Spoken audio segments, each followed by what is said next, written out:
दोस्तों एक लड़का बार बार अपने बहन के ससुराल जाता था और घंटों तक कमरे का दरवाजा बंद करके दोनों भाई बहन एक साथ समय बिताते थे। लेकिन धीरे धीरे जब ये बात उस महिला के पति को पता चलता है कि जब मैं घर पे नहीं रहता हूँ तभी मेरा साला मेरे घर पे आता है और मेरे पत्नी के साथ यानी दोनों भाई बहन कमरे का दरवाजा बंद करके घंटों घंटों तक समय बिताते हैं, तो उन्हें कुछ ठीक नहीं लगता है। उन्हें उस दोनों भाई बहन पे कुछ शक होने लगता है और आखिरकार एक दिन उसका जो साला होता है उसे बहुत ज़्यादा शराब पिला देता है और जब उस शराब के नशे में टल्ली हो जाता है इसके बाद जीजा अपने साला से पूछता है कि तुम एक बात बताओ, जब मैं घर पे नहीं रहता हूँ तभी तुम मेरे घर पे आते हो और घंटों तक कमरे का दरवाजा बंद करके तुम दोनों भाई बहन आखिर ऐसा क्या करते हो। इसके बाद दोस्तों उसका जो साला होता है शराब के नशे में धुत होने के वजह से एक ऐसी सच्चाई बता देता है जिसे सुनने के बाद जो जीजा होता है उसके पैरों के नीचे से जमीन खिसक जाती है।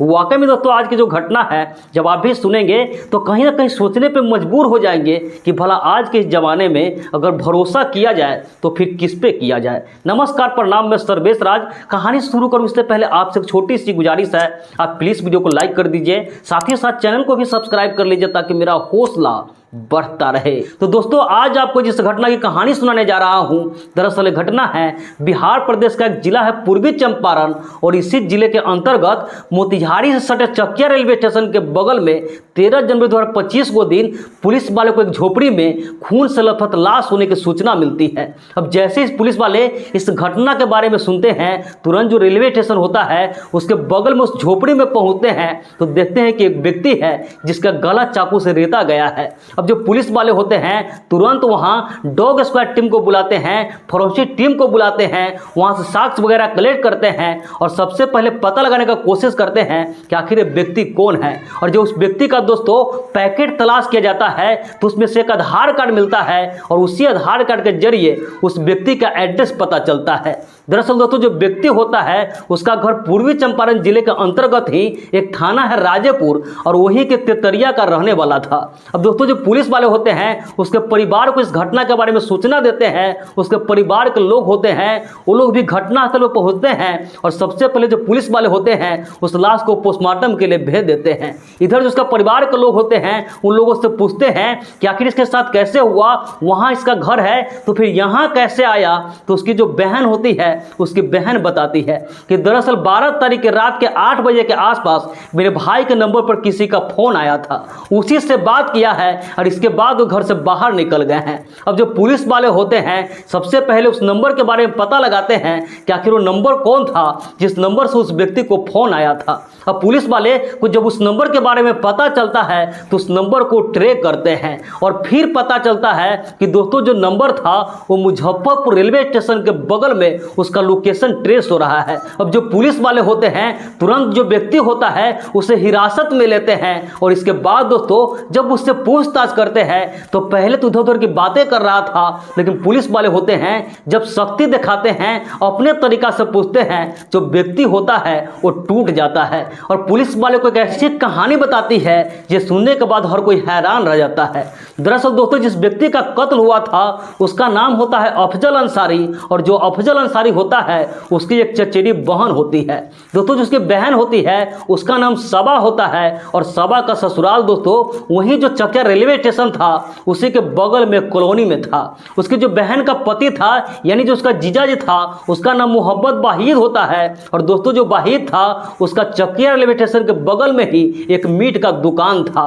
इधर जो उसका साला था अफजल जब भी उसे पता चलता था कि उसके जीजा घर पे नहीं है, उसकी बहन घर पे अकेली है, तो उसके घर पे चला जाता था और घंटों तक कमरे का दरवाजा बंद करके दोनों भाई बहन एक साथ समय बिताते थे। इसी तरीके से दोस्तों शुरू में तो किसी को कुछ पता नहीं चलता है लेकिन धीरे धीरे अब कहीं ना कहीं जब उसके पति को पता चलता है कि जब मैं घर पे नहीं रहता हूं तभी मेरा साला मेरे घर पे आता है और घंटों तक कमरे का दरवाजा बंद करके मेरे पत्नी के साथ यानी दोनों भाई बहन समय बिताते हैं तो उन्हें कुछ ठीक नहीं लगता लगता है। उन्हें अपने साले पे और अपने पत्नी पे कुछ शक होने लगता है और इसके बाद दोस्तों वो एक प्लान करता है। उसे पता होता है कि जो मेरा साला है वो शराब वगैरह पी लेता है और एक दिन अपने साला को फोन करता है और कहता है कि मेरे घर पे बर्थडे पार्टी है, बहुत सारे लोग आ रहे हैं, तो तुम भी मेरे घर पे आ जाओ। उसका जो साला होता है कहता है ठीक है, और वहाँ राजेपुर से सीधा अपने जीजा के घर पे चले जाते हैं। वहाँ जाने के बाद उस रात बर्थडे पार्टी होती है।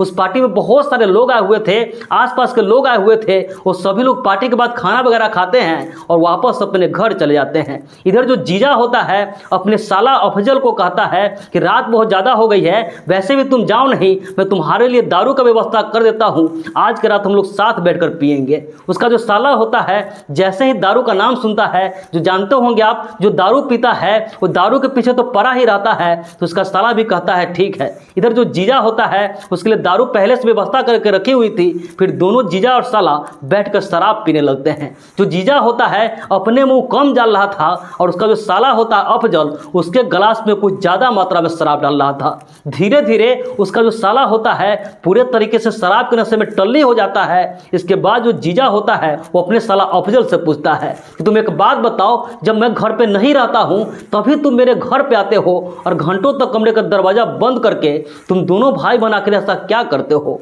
उधर जो साला होता है पहले तो कुछ भी नहीं बताता है, कहता है कुछ भी नहीं, हम दोनों भाई बहन हैं तो कमरे का दरवाजा बंद करके एक दूसरे से सुख दुख बात करते हैं। लेकिन उसका जो जीजा होता है कहता है तुम डरो नहीं, तुम रिश्ते को भूल जाओ, तुम मुझे अपना दोस्त ही समझो और दोस्त समझकर तुम मुझे सारी बात बता दो, मैं तुम्हें कुछ भी नहीं करूंगा, नहीं कुछ बोलूंगा, तुम मुझे दोस्त ही समझो, तुम दोस्त समझ को मुझे तुम सारी बात बता सकते हो। इधर जो साला होता है वो शराब के नशे में धूत होने की वजह से वो भूल जाता है कि मेरे बहन का पति है, इसे क्या बताना नहीं बताना है, और उसका जो जीजा होता है उसे सारी सच्चाई बता देता है। दरअसल दोस्तों जो अफजल होता है वो अपने जीजा को कहता है कि मैं और जो मेरी बहन है शादी से पहले से ही दोनों एक दूसरे के साथ प्यार करते थे, हम दोनों के बीच कई बार संबंध ही बन चुका था और हम दोनों भाई बहन एक दूसरे से शादी करना चाहते थे, लेकिन हमारे परिवार के लोग थे, हम दोनों चचेरे भाई बहन थे, इसलिए इसका खिलाफ चले गए, वो लोग इस रिश्ता के लिए तैयार नहीं हुए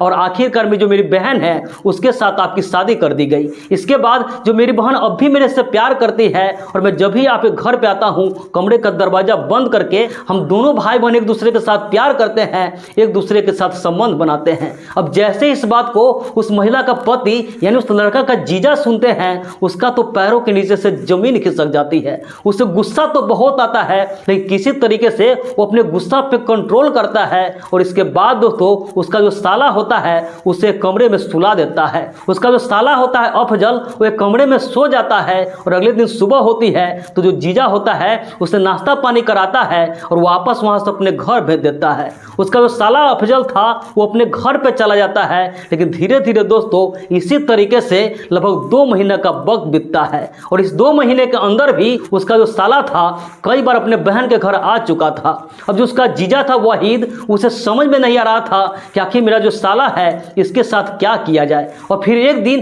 एक प्लान करता है और प्लान के मुताबिक 12 जनवरी 2025 को दिन उसका जो साला होता है अफजल उसे फोन करता है और उससे कहता है कि तुमसे मिले हुए बड़ी दिन हो गया है, एक काम करो आज की रात तुम मेरे यहाँ पे आ जाओ, यहाँ मीट वगैरह बनवाते हैं, शराब वगैरह मंगाते हैं, हम दोनों जीजा साला बैठ के पार्टी करेंगे, शराब वगैरह पिएंगे। अब जैसे इस बात को उसका जो साला होता है अफजल जब वो सुनता है तो कहता है ठीक है, तुरंत वहां से यानी राजेपुर से अपने जीजा की मीट दुकान पर चला जाता है। वहां जाने के बाद वहीं से मीट लेकर के बगल में एक होटल होता है वहां मीट भुजवाते हैं और इसके बाद दोस्तों शराब वगैरह का व्यवस्था होता है और जो उसके जीजा का मीट का दुकान था उसी झोपड़ी में बैठकर वो दोनों जीजा साला शराब पीने लगता है और देखते ही देखते दोस्तों उसका जो साला होता है वो पूरे तरीके से शराब के नशे में टल्ली हो जाता है, क्योंकि इसका जीजा था वो जानबूझकर अपने गिलास में कम मात्रा में डाल रहा था और उसका जो साला था अफजल उसके गिलास में ज़्यादा शराब डाल रहा था।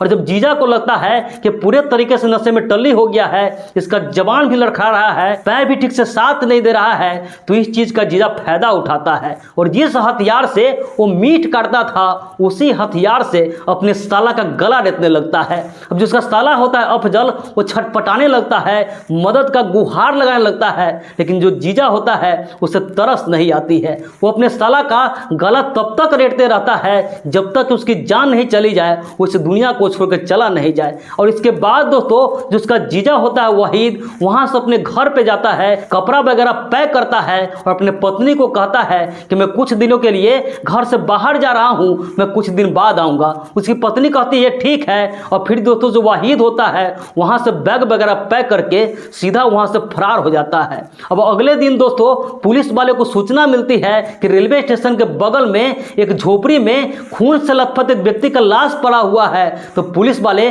उस घटनास्थल पहुंचते हैं और आखिरकार जब इस पूरे मामला के छानबीन करते हैं तो कातिल पकड़ा जाता है और सारी सच्चाई सामने आ जाती है। इसके बाद दोस्तों जो पुलिस वाले होते हैं, जो वाहिद होता है, उस पर इससे संबंधित धाराओं के अंतर्गत मुकदमा दर्ज करते हैं और उसे सलाखों के पीछे भेज देते हैं। तो दोस्तों इस पूरे घटना पर आपकी क्या राय है, आप क्या कहना चाहेंगे, कमेंट करके जरूर बताइएगा। बाकी इस पूरे घटना का सुनाने का उद्देश्य किसी के भावनाओं को आहत करना नहीं था, किसी का भी दिल दुखाना नहीं था, बस समाज में ऐसी घटनाओं से केवल आपको जागरूक करना था, सतर्क करना था। तो मिलते हैं ऐसे किसी नेक्स्ट वीडियो में, जब तक के लिए जय हिंद, वंदे मातरम।